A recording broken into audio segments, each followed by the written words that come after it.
Assalamualaikum warahmatullahi wabarakatuh. Hello everyone. Good afternoon my friends and Ma'am Endang. Today we would like to discuss about the role of grammar or putting grammar in its place.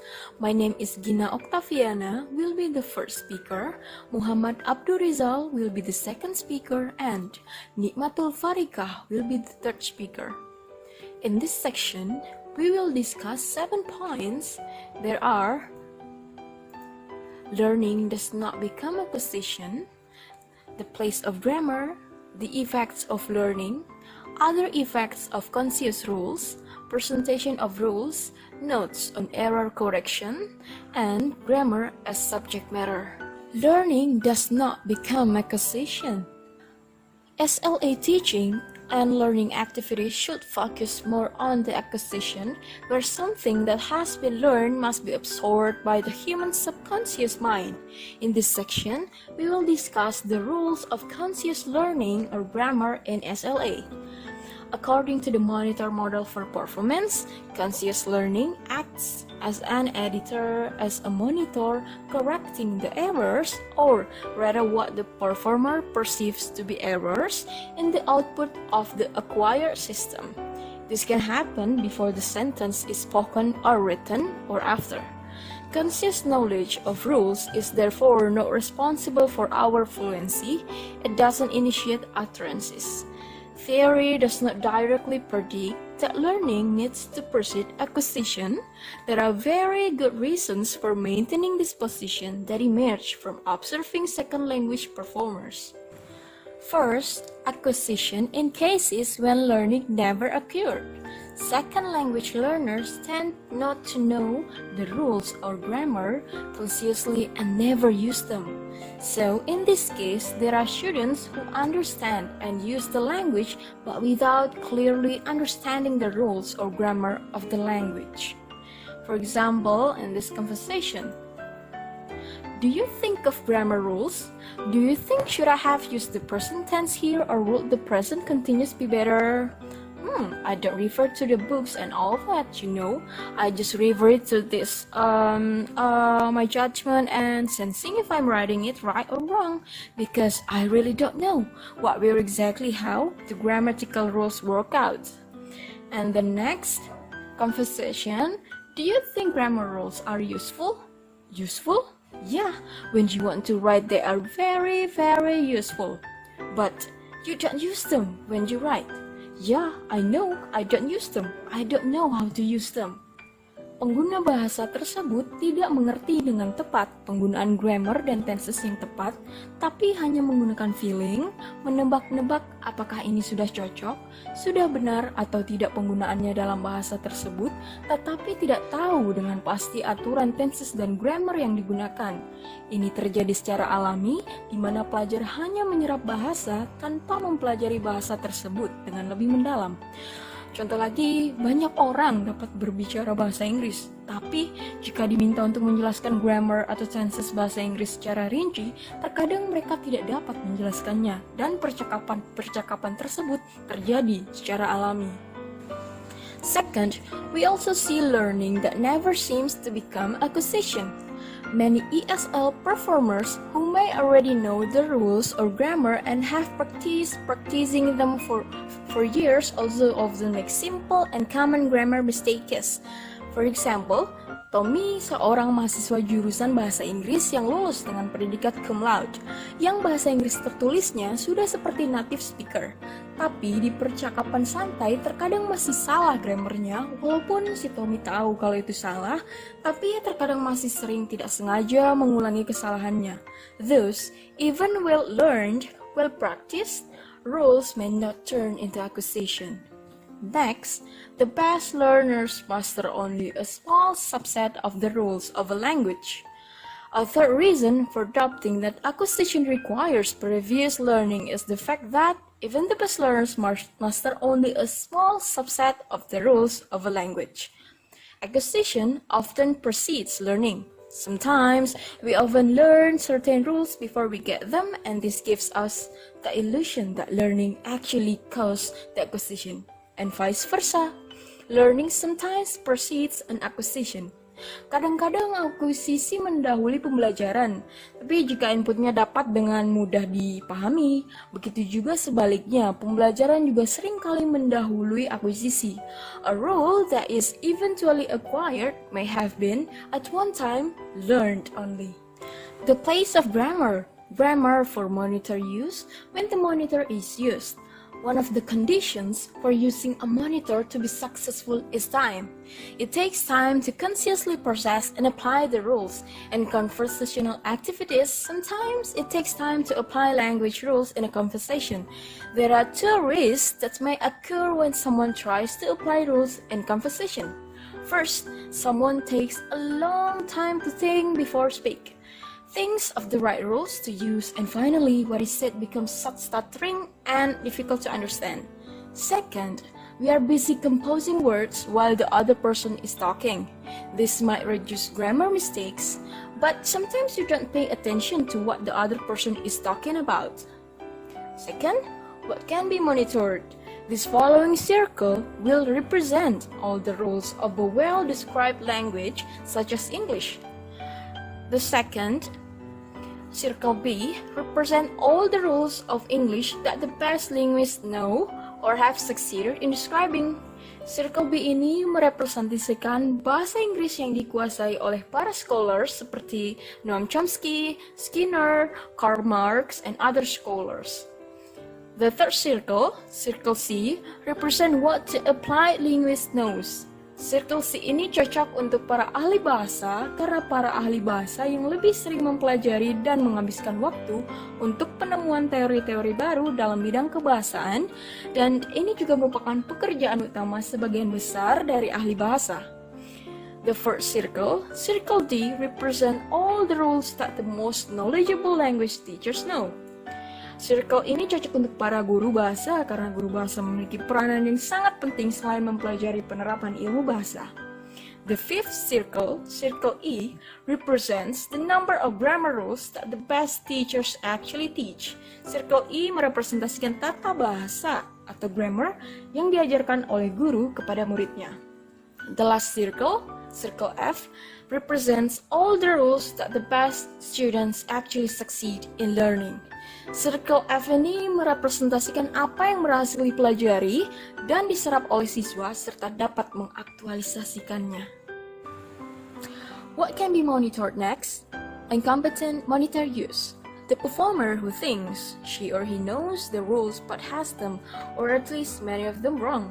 Contohnya seperti perbedaan penggunaan dan en, terus penggunaan its dan its yang seringkali dianggap sama oleh pelajar. Next, role learn ability. Role learn ability is a performer who can learn a lot of complex grammar rules and apply them correctly. For example, a linguist. Next, some evidence is a small mistakes often made by SLA students, which include easy grammar. For example, when there is a grammar error in speaking, after that students will know where the mistake is and can correct the mistake by themselves. And the last, consequences of teaching hard rules. The consequence of teaching hard rules is that the learners not only have difficulty learning these rules, but also what is learned will not be absorbed and obtained. Next will be presented by Muhammad Abdurrizal. Okay, thank you my friends Gina. In my occasions, I would like to present the material about the effect of learning, accuracy of self-corrections. And we will start with some questions. How much can the second language perform improve accuracy by consulting the conscious grammar? Noel Haq has pointed that corrections, as opposed to other corrections or correcting someone else's output, an activity that includes detecting error on tests, is the most valid object of study in investigating monitor strengths, since this is what one's monitor actually does in real perform. And then, factor affecting self-corrections accuracy. First, we have individual variation with respect to self-correction efficiently. Okay. to the extent that self-correction involves the conscious monitor, if there is individual variations in degree of the ability for monitor use, this will be reflected in self-correction efficiently. We may expect much better performance from a professional linguist who is an optimal monitor user than from the other perform all other conditions held constant. And second, we have a variations depending on which aspect of output the perform attempt correct. As we discussed above, the monitor appear to work best for simple morpheme may be less efficient for complex syntax and may have even more trouble with the other part of grammar. And then how Robertson and question was parroted in the several conditions. Hawk, Robertson, and question distinguish the following condition. First, there is a free speech or natural conversations. In one sense, free writing belongs in this category, and other sense it does not. Some would argue that the writing modality automatically attains a greater focus on form.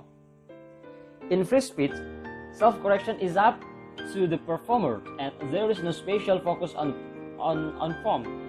Rather, the focus is the most cases in on communications. We would expect natural difficulty other when looking at error in grammatical structure in this condition. And second condition, moving in directions more focused on form can be termed careful speaking or writing. This is roughly equivalent to the edited condition in crescent. Describe area and occurs when the speaker or writers are attempting to speak or write correctly. And we must subdivide this condition into two sub-conditions, one for careful speaking and one for careful writing, predicting more self-correction for writing. Okay, from this result we have some data.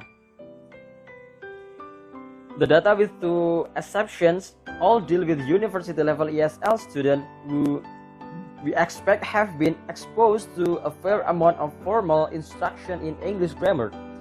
And then the subject in one study in our old friend, linguist Fartman's subject are described as 20 adults learning English and second language in the United States, primarily in an informal setting, and 20 adults learning English in formal setting, primarily in Mexico. Okay, I will show you the data. Yes, this is a data about accuracy of self-correction in adult perform in English as second language. And then you have this one. Okay. And next, the domain of language analyzed. Hook focus only on non-grammatical morpheme, while the other cover morphology and syntax in general. Fatman and Schall may be overestimate of self-communication accuracy in free speech and may really belong in conditions. And then figure 4.1 attempt to illustrate how conditions and differences in subject affect self-correction accuracy and give us a picture of what we can expect, at least in the domain of syntax and morphology. Notice we should to notice several things. First is about the point of the self-correction is never perfect, never reach what some teachers will consider acceptable for perform, except in the case of the one very good learner who was presented with her own errors. And then Shall come to similar conclusion, noting that her subject seems to monitor this speech quite carefully, but not for grammatical correctness. And then the use of conscious grammar is limited. Not everyone monitor, thus would do only monitor some of the time and use the monitor for only a subpart of the grammar. Second language performed can typically self-correction only a small percentage on the error. Hassan report that the student concentrated mainly on the vocabulary choice. added minor detail and made fewer changes, which resulted in overall grammar improvement. Hook, Robertson, and correction is also note that many of the corrections made by subject were officiously attempt and improve intelligibility rather than the grammatical form. And then the other effect of conscious rule. We have for most people only local rule can be learned and used. That's according to Bort and Kiparsky. And then their advanced second language acquire self-need may be conscious rule to use as a supplement to their acquired competence to enable them to appear as educated in their second language as they are in their first. And then providing this local item, even though they may have a small contribution to communications, make a writing and speech more polite and add cosmetic effect that may be very important for many second language students. And the last, what is unfair to emphasize accuracy on communicatively essentials let acquire item in the beginning language classes with the student who are unable to understand the simple message in the second language. Okay, next my friend Nikma. Okay, I want to continue the next material. The next material is about the presentation of rules. The first is the deductive-inductive issue. The most important contribution is its insistence that both deductive and inductive approaches are learning-oriented.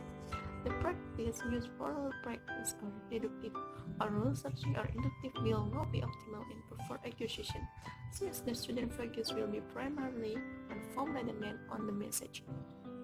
A deductive approach, or rule-driven, starts with the presentation of a rule and is followed by example in which the rule is applied.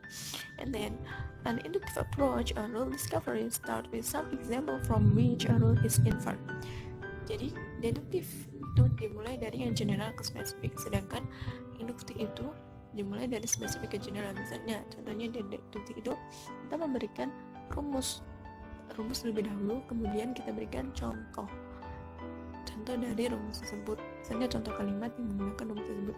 Sedangkan kalau di induktif itu kita memberikan contoh kalimat terlebih dahulu, kemudian kita menentukan rumusnya, seperti itu. Next is experiencing and learning. Rules to be learned should meet these three requirements. The first is learnable, and then the second is portable, and then third is not yet acquired. Experiencing is just then becomes oranges to determine which of the rules meeting all three of these requirements should be presented first. This still remains an issue, but one we have contributed to by limiting the set of items that must be spent. In SLA, if the goal of grammar teaching is in fact to provide students with a monitor, simplicity will play a role. And then, if the goal is language appreciation, we could conceivably perform a detailed error analysis on each student, compare the result of tests that tap learning and acquisition, and determine those items that have been acquired but have not been learned, and focus on just this set. Next is notes on error correction. Correction lists the 5 fundamental questions and reviews the literature that address them. The first question is, should error be corrected? SLA theory implies that when the goal is learning, error should indeed be corrected. Error correction is not used for the acquisition. Acquisition occurs when acquirer understand input for its meaning, not when they reduce output and focus on form. Jadi, should error be corrected?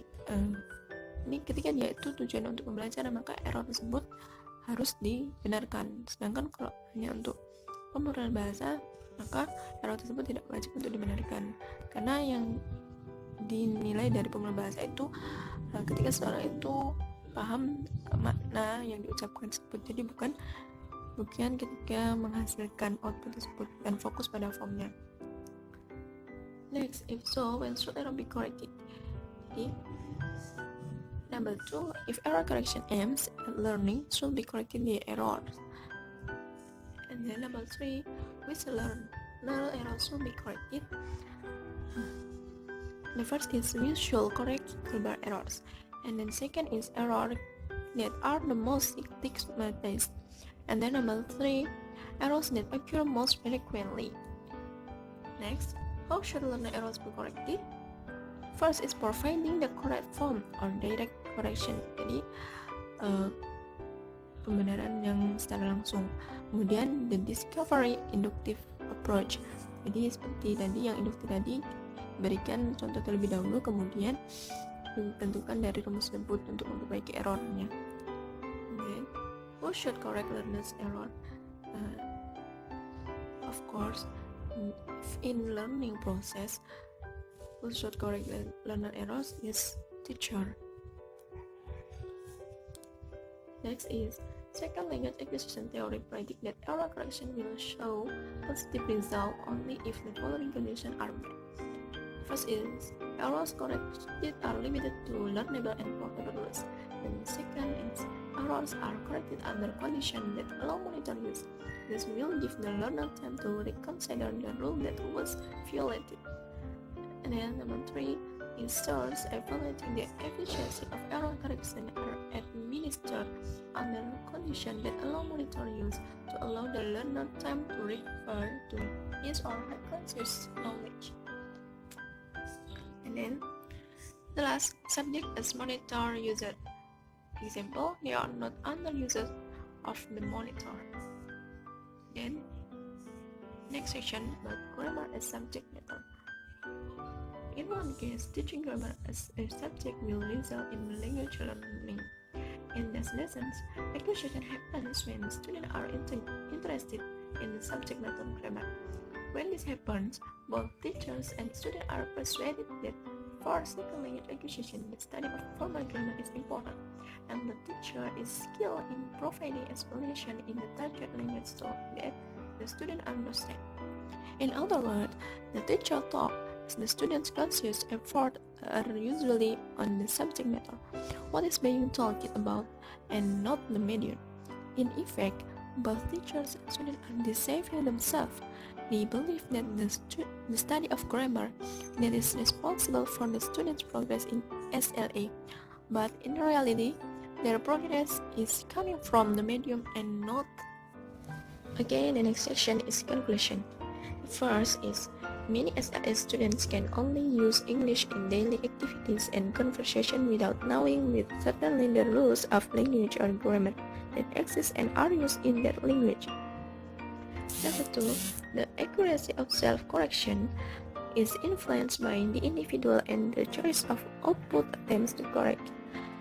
Number 3, every individual has different capacities and also has a variety of output options.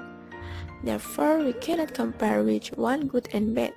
And one thing that needs to remember, the result of self-correction are not always perfect because it depends on each individual.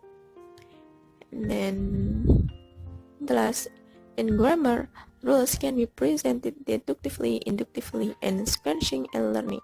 Then for learner errors, it should be corrected if the purpose is for learning. But if the purpose is for language acquisition, then the error does not have to be corrected. Okay, that's all about our material. Thank you for watching us. In the last we say, wassalamualaikum warahmatullahi wabarakatuh.